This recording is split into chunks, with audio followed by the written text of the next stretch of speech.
What is up, YouTube? Welcome back to yet another video. Hope all you guys had a fantastic weekend. Now, when I'm recording with my Sony Alpha cameras, we all know that the screen is way too small to gauge how good our pictures are coming out, how good our video recordings actually look. So we spent hours and hours shooting videos, taking pictures, only to get home and find out that the picture quality isn't exactly what we wanted it to be. There are times that you missed something, the color wasn't there, a wide variety of things could happen. So I've been looking for the best external monitor to help me when I'm creating my content. I came across the Ninja Atomos 5 after testing out a wide variety of other cheaper external monitors, and that's what we're gonna go over in today's video. Now, one of the main reasons why the Atomos 5 is a really popular external monitor is most cameras can actually output higher quality videos through HDMI than what they actually record internally to the memory card. It mounts to your camera, connects through HDMI, and you're ready to go. For design, it looks like a small tablet that sports a solid aluminum frame. You get full HDMI inputs and outputs on the left side of the monitor, while providing your headphone and microphone inputs on the right side, along with the remote control connector and the power button. It's a 5-inch touchscreen that has a nicely lit panel coming in at 1000 nits when turned all the way up. It has a 1080p resolution that shows your focus peaking, waveforms, zebras, and the ability to apply LUT previews when capturing your log files, which is amazing for those of you looking to get an idea of how the LUTs will look in your recordings. Now, when I use my Sony a7 III, it records internally through XAVC at H.264. Most cameras out there record internally at H.264 or H.265. However, the Ninja Atomos 5 uses much higher quality codecs such as ProRes with different levels of compression. Now, one thing that's super dope, here in the next month, once my Sony a7S III gets delivered to me, that camera actually outputs at 16-bit RAW, which is then compressed to 12-bit RAW ProRes through the Ninja Atomos 5 external monitor. Now, what that does is give you a wide variety of color options, playing with color science and a whole bunch of other features that you couldn't do before. Usually before, we would have 8-bit with the Sony Alpha lineup. We always wanted 10-bit. Now we have 16-bit that we can go ahead and compress to that 12-bit ProRes RAW, which will make it also much easier to edit in Premiere Pro. I'm sure you guys have seen by now how many different issues people have had with the Canon lineup because of the codecs that they were using. They weren't able to actually edit a lot of that footage because of the codec.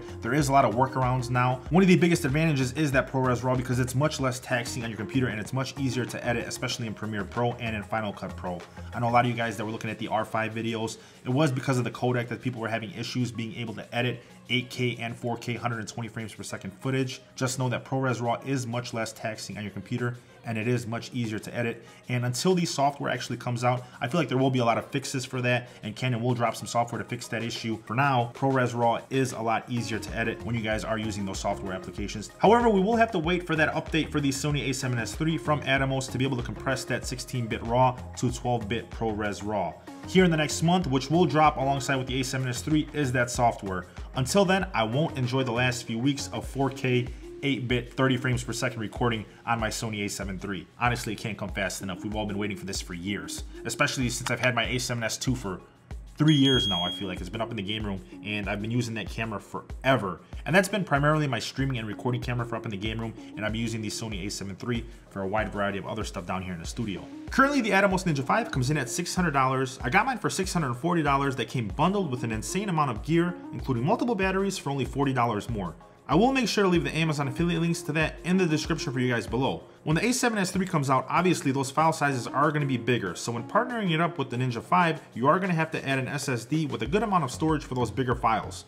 I chose a 2TB Samsung SSD, which I'll also link down below for you guys, which will connect right to the back of the Atomos, which is another awesome feature of this monitor. Most of the SSDs will stick out a bit, so if that bothers you, you can go ahead and pick up the Atom X SSD Mini, which is custom designed to fit the body of the Ninja Atomos 5. Battery life is fantastic with this monitor, and if you need extra juice or if you're just recording in the studio, you can go ahead and just plug this guy into the wall. Where the battery port is, you also get a connector to help future-proof this monitor that may give us a wide variety of capabilities in the future, which we'll just have to wait and see what those features are as they become available. The touchscreen display is really convenient. It lets you select features right on the display without the headache of having to dig through menus and settings. You also have the ability to monitor up to 10 stops of dynamic range, which is more than enough when you're out in the field.